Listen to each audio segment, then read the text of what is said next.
Physical examination. This includes general survey, local examination and general examination. A general survey. Under this heading comes general assessment of illness, mental state, intelligence, build, state of nutrition, the attitude, the decubitus, position in bed, color of the skin eruptions if present and pulse, respiration and temperature. Physical examination starts when the patient enters the clinic. It requires daylight and of course a cooperative patient. In artificial light, one may miss the faint yellow tinge of slight jaundice. For complete examination, the patient should be asked to take off all his clothes and covered by only a dressing gown. For examining a female patient there must be an attendant nurse. General assessment of illness. This is very important and should be assessed in the first opportunity. In case of severely ill patients, one should cut down the wastage of time to no other less important findings. The doctor should hasten into the treatment after rapidly going through the local examination to come to a probable diagnosis and to find out those signs which may help him to institute proper treatment. Mental state and intelligence. In case of chronically ill patients, the doctor should always assess the mental state and intelligence of the individual. An intelligent patient will give a very good history on which the doctor can rely. On the other hand, the doctor should not rely wholly on the history from the patient with very low intelligence. General scheme of case taking 5. Mental state, level of consciousness, is of particular importance in a head injury patient. There are 5 stages of level of consciousness. A. Fully conscious with perfect orientation of time, space and person. B. Fully conscious with lack of orientation of time and space. C. Semi-consciousness, drowsy, but can be awakened. D. Unconscious, shipper, but responding to painful stimuli. E. Unconscious, coma, and not responding to painful stimuli. In all cases, clinician must be well aware of the mental state of his patient. Build and state of nutrition. Besides the fact that a few endocrine abnormalities become obvious from the build of the patient, a hint to clinical diagnosis may be achieved from a look on the build of the patient. As for example, a cachectic patient suffering from an abdominal discomfort with a lump, is probably suffering from carcinoma of some part of the GJ tract. Attitude. This is very important.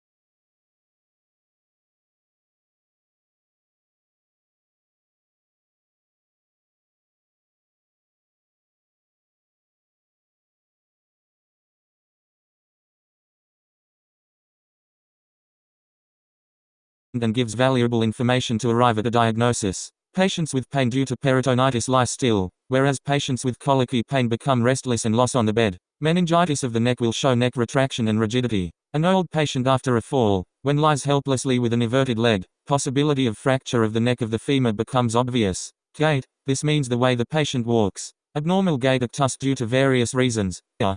Pain. B. Bone and joint abnormalities. C. Muscle and neurological diseases. D. Structural abnormalities and E. Psychiatric diseases. Waddling gait is typical in bilateral congenital dislocation of hip and bilateral coxavara. Trendelenburg gait is typically seen in muscle dystrophies, poliomyelitis, bilateral coxavara, Perv's disease and different arthritis of the hip.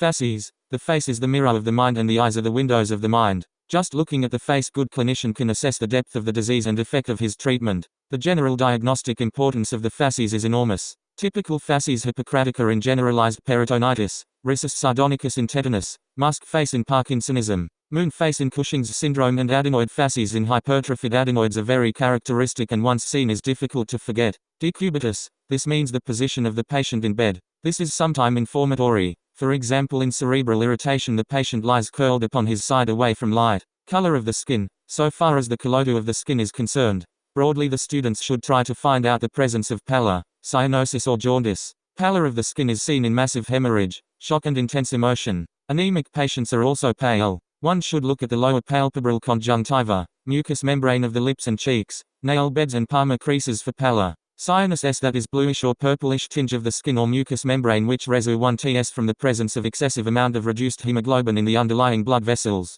It may be either due to poor perfusion of these vessels, peripheral cyanosis, or due to reduction in the oxygen saturation of arterial blood, central cyanosis. For cyanosis to be observed, there must be a minimum of 5 gd of reduced hemoglobin in the blood perfusing the skin. So cyanosis is not detectable in presence with severe anemia. Peripheral cyanosis is due to excessive reduction of oxyhemoglobin in the capillaries when the blood flow is slowed down. This may happen on exposure to cold-induced vasoconstriction. It is also seen in patients with reduced cardiac output when differential vasoconstriction diverts blood flow from the skin to other more important organs, for example the brain, the kidney, etc. Peripheral cyanosis is looked for in the nail bed, tip of the nose, skin of the palm and toes.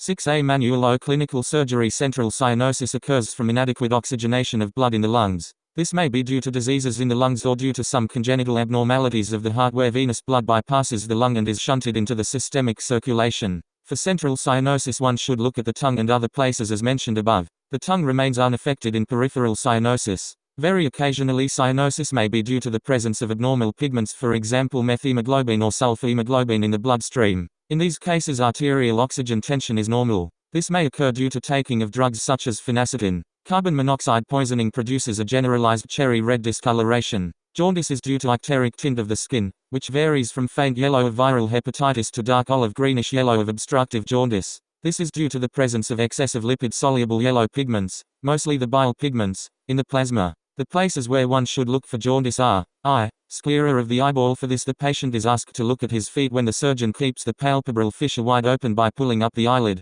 2. Nail bed. 3. Lobule of the ear. IV. Tip of the nose. V. Undersurface of the tongue, etc. When the jaundice is deep and long-standing, a distinct greenish color becomes evident in the sclerae and in the skin due to the development of appreciable quantities of biliverdin. Scratch marks may be prominent in the skin in obstructive jaundice as a result of prurials, which is believed to be due to retention of bile acids. Jaundice may be confused with hypercarotenemia, in which yellow pigment of keratin is inechally distributed and is particularly seen in the face, palms and soles but not in the sclerae. Such hypercarotenemia may occur occasionally in vegetarians and in those who eat excessive quantities of raw carrot. Skin eruption. Under this heading comes macules, papules, vesicles, pustules, wheals, etc. Macules are alterations in the color of the skin, which are seen but not felt. They may be due to capillary nevi or erythemas which disappear on pressure, whereas purpuric macules do not blanch when pressed. Papules are solid projections from the surface of the skin. It may be epidermal papule, for example a wart, or a dermal papule, which will become less prominent if the skin is stretched, for example a granuloma of tuberculosis, reticulosis or sarcoidosis.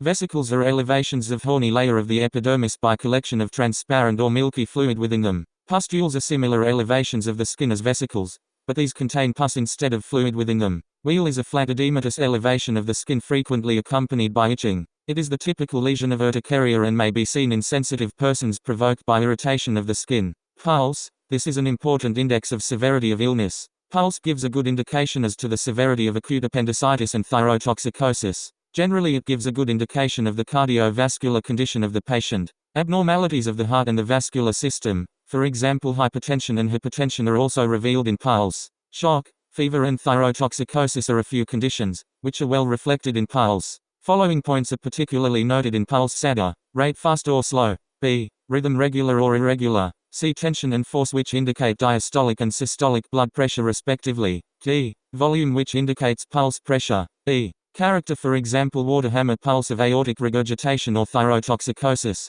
pulsus paradoxus of pericardial effusion, etc. And F, condition of arterial wall, for example atherosclerotic thickening, etc. Respiration. The students will gradually learn the importance of respiration as a finding not only for diagnosis, but also to assess the condition of the patient under anesthesia and in general scheme of case TAKJNG7 early postoperative days. Tachypnea, fast breathing, is seen in fever, shock, hypoxia, cerebral disturbances, metabolic acidosis, tetany, hysteria, etc. Slow and deep respiration is an ominous sign in cerebral compression. Also note if there is any irregular breathing, for example Cheney-Stokes respiration. In Cheney-Stokes respiration, THR is gradual deepening of respiration or overventilation alternating with short periods of apnea. Temperature. This is normally taken in the mouth or in the axilla of the patient. The temperature of the mouth is about 1 degrees Fahrenheit higher than that of the axilla. Fever or high temperature is come across in various conditions, which the students will be more conversant in medical ward. But broadly, the students should know that there are 3 types of fever: the continued, the remittent and the intermittent. When the fever does not fluctuate for more than 1 degrees Celsius during 24 hours, but at no time touches the normal, it is described as continued. When the daily fluctuations exceed 2 degrees Celsius, it is remittent, and when the fever is present only for a few hours during the day, it is called intermittent. When a paroxysm of intermittent fever occurs daily, it is called quotidian. When on alternate days, it is called tertian, and when 2 days is called quotidian. When on alternate days, it is called tertian, and when 2 days intervene between the consecutive attacks, it is called quartan. B. Local examination. This is the most important part in the physical examination, as a careful local examination will give a definite clue to arrive at a diagnosis. By local examination we mean examination of the affected region. This should be done by inspection, looking at the affected part of the body, palpation, feeling of the affected part by the hands of the surgeon, percussion, listening to the tapping note with a finger on a finger placed on the affected part, auscultation, listening to the sounds produced within the body with the help of a stethoscope, movements of the joints concerned, measurement of the part of the body concerned, and examination of the lymph nodes draining the affected area. Inspection of the part should be carried out after complete exposure. It should be compared with the corresponding normal side, whenever possible. The importance of proper inspection cannot be overemphasized. Palpation will not only corroborate the findings seen in inspection, but also added informations with trained hands may not require any further examination to come to a diagnosis. Percussion and auscultation are not so important, and in injuries of deferent nerves, local examination is never complete without the examination of the draining lymph nodes. More often than not, the students forget to do this valuable examination and fail to diagnose many important cases. See general examination. In chronic cases, one should always examine the patient as a whole. After completing the local examination in acute cases, this examination may be omitted to save the valuable time. It is required mainly for the following purposes. 8A Manual on Clinical Surgery 1, for the diagnosis and differential diagnosis. For example, in case of retention of mine, one should examine the knee and ankle jerks and pupillary reflexes, Argyll-Robertson pupil, to come to a diagnosis of tabes dorsi, JS. Similarly, examination of the chest or spine should be carried out in an otherwise obscure abdominal pain to find out basal pleurisy or caries spine as the cause of pain. Sometimes the patient complains of pain in the knee when the pathology lies in the hip joint. Cases are on record when teenage boy with the complaint of pain in the right iliac fossa was referred to the hospital by the general physician as a case of acute appendicitis. Only after examination of the scrotum, the surgeon found torsion of the testis as the cause of pain and not appendicitis 2. For selecting the type of anesthetic, the anesthetist should always examine the patient genera JJY, particularly the heart and lungs, to select the PART1 anesthetic. Sometimes the operation should be performed under local anesthesia in old and cardiac patients. 3. To determine the nature of the operation, -1 in case of an inguinal hernia, one should examine the chest to exclude a cause of chronic cough. For enlarged P. Rostad or for stricture of urethra as an organic cause of an obstruction to the outflow of urine, and to exclude constipation as cause for increased abdominal pressure to initiate hernia. So patients with these conditions, if operated on, will definitely come back with recurrence of hernia. At the same Hemioplas. 4. To determine the prognosis, -1 in a case of gastric cancer, if general examination reveals involvement of the supraclavicular glands, the prognosis is obviously grave. Similarly, cancer of the breast, if shows secondary metastases in bones and lungs, is considered to be in the last stage. Head and neck. 1. Cranial nerves, particularly the third, fourth. Equality. The thyroid, upper limb, thorax, the auscultation. General scheme of case taking 9 abdomen. 1. Abdominal wall position of the umbilicus, present. Gynecological examination, if required. Lower limbs. 1. General examination of legs and feet with particular reference to the vascular supply and sputum, vomit, urine, stool should be examined by naked eye and under microscope. Required. Provisional diagnosis. At this stage the clinician should be able to make a provisional diagnosis. Irrelevant here that if you diagnose a rare disease, you will be rarely correct. Special investigation. After getting the reports of special investigations, the clinician should be able to give proper clinical diagnosis. By this we mean that not only the ailing organ is identified, but the type of pathological process at work and its extent in different directions is also understood. The students should record under this heading the details of medical treatment and the surgical treatment which the patient has received. Following headings: SAD I, type of anesthesia and anesthetics used. 2. Name of the anesthetist. 3. Name of 10A Manual on Clinical Surgery. The surgeons. IV. Position of the patient on the operation table. V. The type of incision made. V. Technique of operation. 7. Closure. VUI. Drainage given or not. Progress 08.